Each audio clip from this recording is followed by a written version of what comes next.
Sir आपकी as क्या है? 67 है। सर सब्र तो होगा बहुत सारा ना। मैं आ रहा हूं सर, आ रहा हूं, just give me a second, just sir give me a second. Degree challenge नहीं करनी। लोग तो मोदी साहब की डिग्री बहुत चैलेंज करते हैं और करते हैं। स्मृति ईरानी की डिग्री चलती है, वो खुद बोलती है मैं ये यूनिवर्सिटी से पढ़ी हुई हूँ। भाई एक मिनट, एक जना बोल रहा है ना, आपके पास तो सारी डिग्री है ना, आप ही ने तो यूनिवर्सिटी का नाम लिया ना अभी थोड़ी देर पहले, मेडिकल कॉलेज का नाम। जी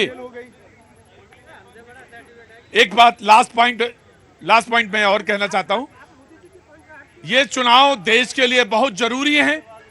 दिल्ली और मैं डिबेट से आपको आउट कर दूंगा। मैं आपको बिल्कुल फोन कर रहा हूं। देखिए आप किसी नो, मैं मेरी बात सुनिए, इस डिबेट से अगर आप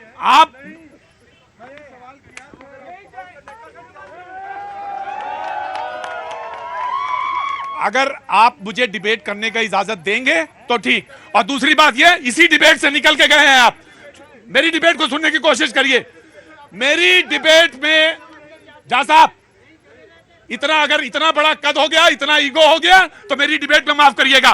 चुपचाप हटिए, हटिए। अगर आपका इतना ईगो हो गया है और इतना बड़ा कद हो गया है कि अब आप यहां समा नहीं पा रहे हैं तो माफ करिएगा मुझे। बैठिए आप, बैठिए।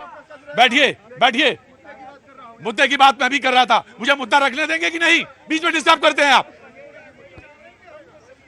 मैंने सिर्फ इतना ही कहा, किसी मेडिकल कॉलेज, किसी की एमबीबीएस डिग्री, किसी की कोई डिग्री हो, उसको चैलेंज करने से पहले यह ध्यान रखा करिए कि वो पढ़ाई लिख के करके आया है।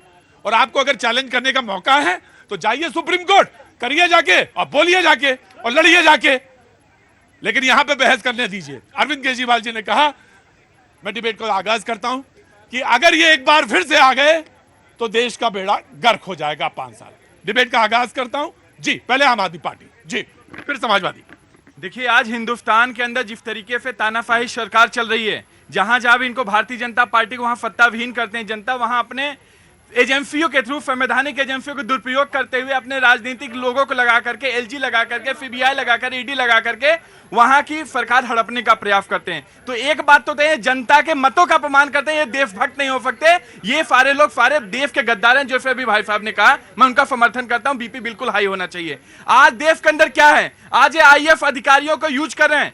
महंगाई है, बेरोजगारी है, भ्रष्टाचार है। भ्रष्टाचार पे आप विपक्ष पार्टियों का खूब जांच करा रहे हैं। अरे जांच कराइए, जांच की स्वागत करते हैं, लेकिन अपने पार्टियों में जितने भ्रष्टाचारियों को लेकर के आए हैं, चाहे वो कांग्रेस पार्टी के जिस नेता को आप बोलते थे भ्रष्टाचारी है, अपने पार्टी में ला करके उसको मुख्यमंत्री बना दिए, उप मुख्यमंत्री बना दिए, तो उसकी भी जांच करिए। राइट। केजरीवाल आराम से पाठक जी, आप ही के पास आऊंगा। केजरीवाल साहब ने बहुत सही कहा है कि अगर ये दोबारा 5 साल आ गए तो देश को बेच देंगे। केजरीवाल बेच देगा। कितने स्कूल बेच देगा नहीं, बेच देंगे। एक बात ध्यान रखिएगा, मेरी डिबेट में कोई भी हो, मैं आप जानता हूं बहुत आदर के साथ बोलते हैं, बेच देगा नहीं चलेगा, बेच देंगे चलेगा। अनुशासित वे में चलेगा, कोई चाहे कोई हो। अरे चुना हुआ मुख्यमंत्री है, कैसे बेच देगा? कोई ऐसी बात है, बेच देंगे। कहिए आप, अनुशासित होकर बोलिए, मैं तैयार हूं। स्कूल बना दीजिए, पूछ लीजिए। कितने हॉस्पिटल बनाए, पूछ लीजिए। कितने को रोजगार दिया, पूछ लीजिए। 12 लाख 8 साल में, आज तक एक ब्रिज नहीं बनाया, पूछ लीजिए। अरे ये पूछेंगे क्या, ये बेचने के लिए पड़े हैं। कहां से आना हुआ? सर ये भी काम करता हूँ। कहां काम करते हैं? टैटू का काम करते हैं। अंदर आओ। एक ऐसा टैटू बनवाना है मुझे जिसमें, पहले मैं बोल लूं कि तुम भी वही गलती करोगे जो वो झा साहब कर रहे थे। पहले अभी क्या हुए? सर मैं टैटू बनाता हूं। अच्छा, तुम टैटू बनाते हो तो मेरी बात एक हमें लिखना है, कट्टा देशभक्त हूं, कट्टर देशभक्त हूं, ऐसा लिखवाना है। लिख दोगे? क्या नाम है तुम्हारा? राहुल।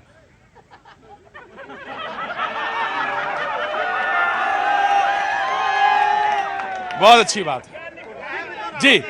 हाँ जी, मैं आया, नीति आया। देखिए, आम आदमी पार्टी ने जो अरविंद केजरीवाल जी ने जो ट्वीट किया है, सबसे पहले बताइए कि आने से पहले दोनों बोला हाथ खड़ा करके कौन कहता था कि लालू यादव चोर है, शरद पवार चोर है, इनके लिए हमारे पास इतनी मोटी फाइलें हैं। दिल्ली में कॉमनवेल्थ गेम्स हुआ था और उसकी घोटालों की इतनी लंबी फाइल थी, कहां गई वो? क्यों दोनों हाथ उठा के उन सारे नेताओं के साथ गलबैया करते रहते हैं? रही बात दिल्ली में, 2014 के बाद पूरे भारतवर्ष में 15 एम्स बने हैं और ये जो कांग्रेस के प्रवक्ता महोदय मेरे डिस्ट्रिक्ट में एम्स अभी निर्माणाधीन है या होगा, उसका मजाक उड़ा रहे थे। अरे पटना में एम्स बन के तैयार हो चुका है, भुवनेश्वर में एम्स बन के तैयार हो चुका है, दरभंगा में भी बनेगा। ऐसा मजाक मत उड़ाओ, दरभंगा में भी एम्स बनेगा और वहां भी लोगों का इलाज होगा। क्यों नहीं? इतने दिनों से एक ही एम्स जो दिल्ली में था उसमें लोगों का इलाज हो रहा था। कांग्रेस पार्टी तो 60 दशक से भारतवर्ष में राज की। आज अपनी डिबेट में एक नए प्रवक्ता को मैं जोड़ना चाहता हूं, काफी बेचैन आत्मा है। आइए, आपका स्वागत है। आइए, आज आपसे आज यहाँ, अरे बैठिए आके, नहीं बैठिए आके, आइए बैठिए, या तुम इधर आ जाओ, या बैठो, नहीं बैठ जाओ, ये कोई सी बात, बैठ जाओ यहाँ पे। हमें हमारे टीचर ने, प्रिंसिपल ने बताया था जो सबसे शैतान बच्चा उसी को अपने समाज मॉनिटर बना दिया आज मैंने, समाजवादी पार्टी जी। मैं इस देश के युवा मेरे सामने खड़े हैं, माँ भारती की कसम है, सौगंध है, आपको सच बोलना है। अरे। बिल्कुल। क्रिकेट का भगवान कौन है? सचिन तेंदुलकर। उनसे भी बड़ा कामयाब कौन है? कपिल देव से भी बड़ा नाम कौन है? महेंद्र सिंह धोनी से बड़ा रणनीतिकार कौन है? भारतीय जनता पार्टी की नजरों में जय शाह है, बीसीसीआई के सेक्रेटरी हैं साहब।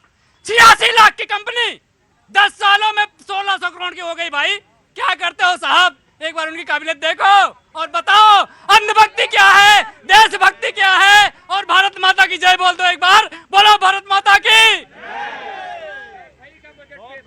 धर्मेंद्र जी, हाँ जी, हाँ? अखिलेश के पास संपत्ति कहाँ से आया? मुलायम सिंह जी साइकिल से चलते थे। इधर आइए, आगे आइए।